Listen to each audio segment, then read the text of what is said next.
On Wednesday, February 27, 2013, Andrew Lux, Vice President of AtriCure, presented his company's position at the Ohio Economic Education Summit in Columbus. The Ohio Economic Education Summit is a conference that brings education, business, and industry together to improve Ohio's economy. Mr. Lux's company is a major producer of professional tools used by surgeons worldwide. Mr. Lux sat down with us to answer a few of our questions. With AtriCure being based in Cincinnati, Ohio, how would you explain to the average person what a company like yours does? So we're a medical device company. We manufacture medical devices specifically for the atrial fibrillation market segment, which is a cardiac segment. And that's for people that have irregular heartbeats, very rapid heartbeats. And we're pretty well focused in that arena only. So that's the area. We do have offices in Amsterdam, so we have a reach to international. And half of our business primarily is in the U.S. The other half is what we refer to as OUS, outside the United States. Are you planning on expanding anytime soon? We're always looking to expand. The market segment in Asia is very, very popular for us right now. Our company basically enjoys about a 15 to 20% growth rate every year. And so we're looking at Europe, Eastern Europe, Asia as a very good market space for us. Right now, the winter of 2013, you have a clinical trial at AtriCure that relates to less invasive cardiac surgery. What can you tell us about this, including what it means for our health? So one of the requirements for a Class 3 device, as we have, is to do clinical trials. That's mandated by the FDA, and it's the very last step before you get formal approval to market your product.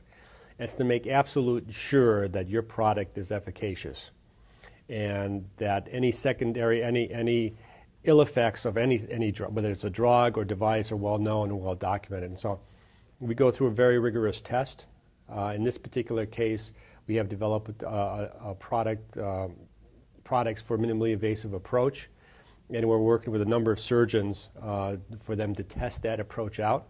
We have extensively tested that out in a number of animal testing and cadaver labs and various other methods as well. This is the last stage. And so basically from a patient perspective, it's a confidence level that the product that you'll be getting is of the highest quality. Can you tell me the success rate for these tests? Well, it has to meet certain protocols, and this particular test you're referring to, I believe, is a 50-patient test. So the test rate has to be very high, 95% or more. And not only does the test rate have to be high, the failure rates have to be very well understood. Obviously, our products are very surgeon-specific, so it depends on the surgeon's skills, not only on the quality of the product, but also on the surgeon's skills itself. And so there's many factors that go into determining whether those products are successful or not. That's incredible.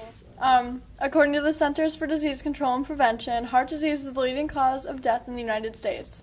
This data notes 1 in 4 deaths relate to heart health. Much of what AtriCulture does is connected to helping people with heart problems, but AtriCure isn't a household name. I would like the average person to have a better idea of what your company is about. For example, what kind of jobs that exist with your company, and what are the roles that are played by the employees for these positions?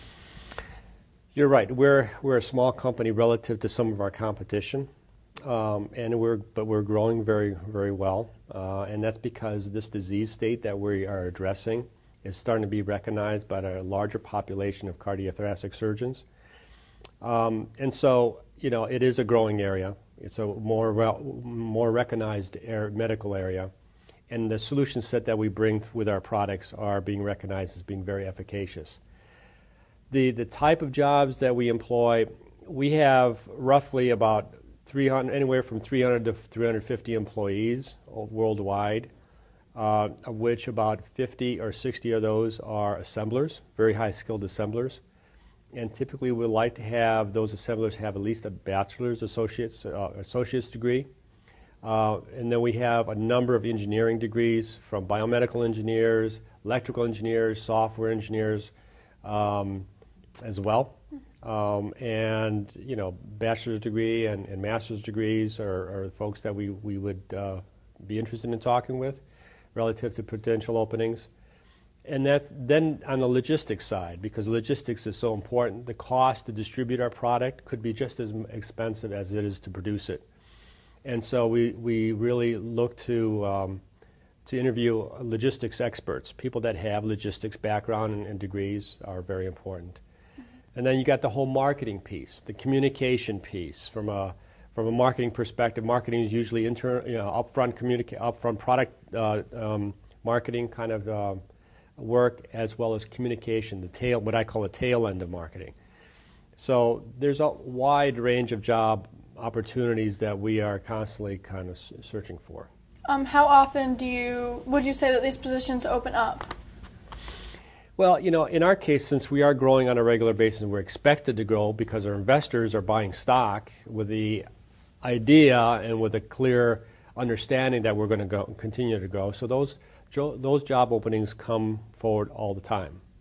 And at certain time points, we're looking for marketeers, engineers, et cetera. So we usually try to get a pretty good presence as far as go to job fairs and various things like that to be able to bring in very high caliber potential candidates. And we may not have, if we see a candidate that we don't have an immediate job for, we may make a position if that person is strong enough, and because eventually there's going to be an opening because the company is growing very well. What role does secondary education or the high school programs in Ohio play in preparing future employees for a company such as yours? Well, I think the most important thing, if you work backwards, obviously, we're in an engineering level, a marketing level, some of those positions, you're looking for a college degree, bachelor's degree at minimum, in many cases master's degrees. But the skill set that you develop in the high school area is just as important. And those really, in my mind, really kind of factor on communication, effective communication, both verbal skills and written skills. You could be the best engineer, but if you cannot communicate effectively, and if you can't document what you're supposed to be doing, then your thoughts can't be translated efficiently, effectively, and you really are at a disadvantage compared to somebody that has those skills. Are there certain academic subjects or career technical programs you would most connect to somebody who wants to join your program? Again, it's basically to get a good grounding in your math skills, your communication skills, English, etc. I think since we have such a biomedical emphasis, a language skill in Latin, for example, because we deal with an awful lot of medical terms which draw upon Latin, quite frankly. I know that's considered to be a dead language by some. Nonetheless, we use that. The medical language is almost a language in itself, as far as medical terminology is concerned.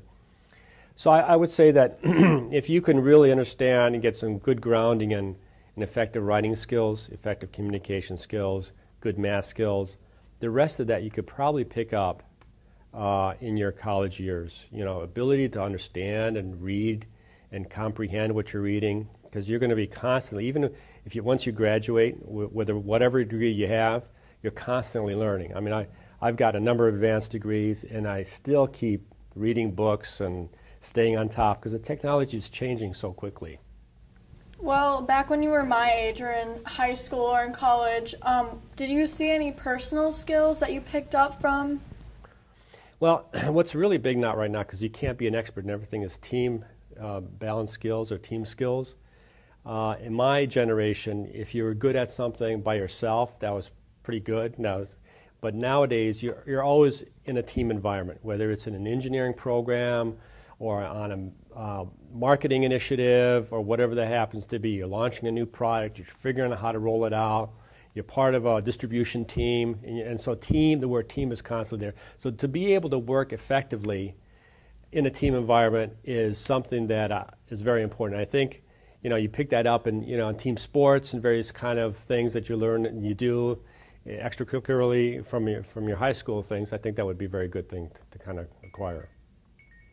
So you're saying the majority of things that I'm going to re-ask this. Sure. So the majority of the positions that you hold today are based around teamwork, effort, such like that? No, but the majority of the programs that are in play for any kind of major corporate initiative are all team-based. Let me give you an example. Any product that we launch is team-based. Who are the team members?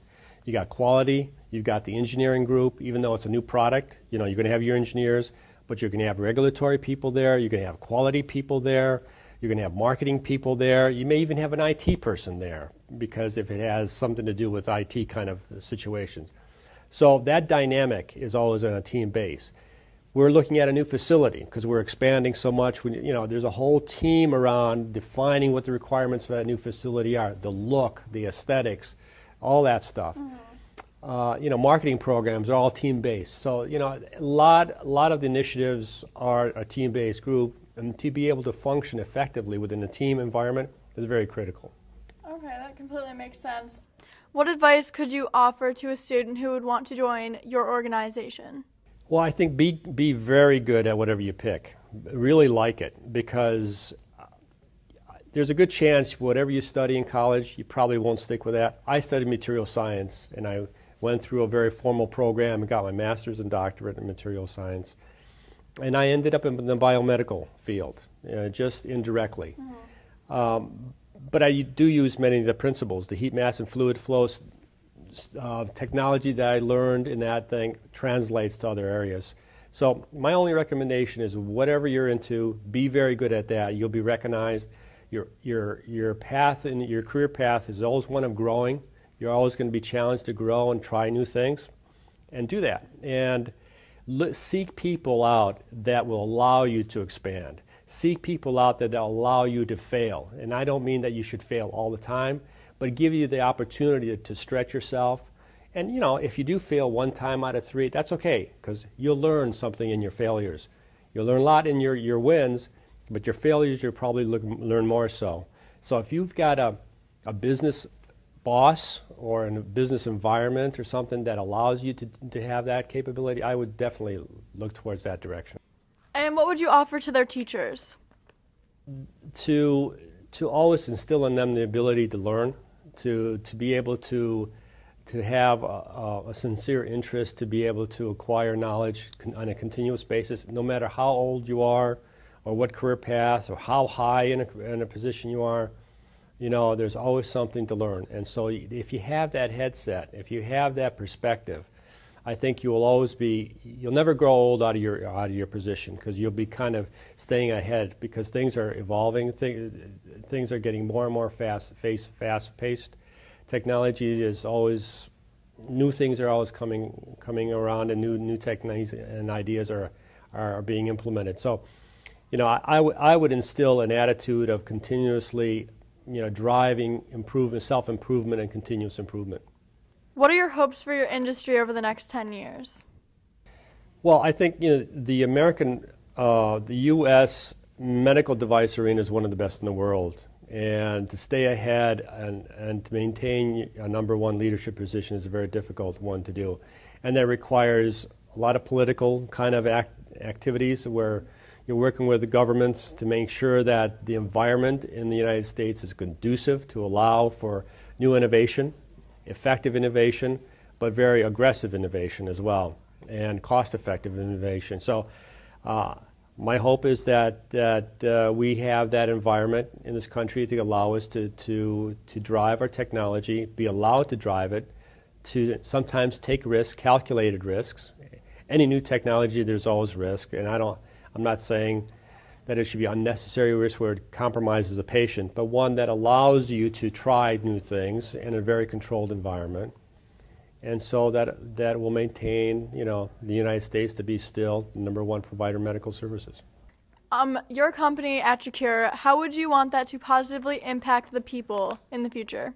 Well, we always want to, expand, providing science and technology that physicians can use effectively, cost-effectively, and efficaciously to patients to enhance their quality of life is the ultimate objective for a medical device company.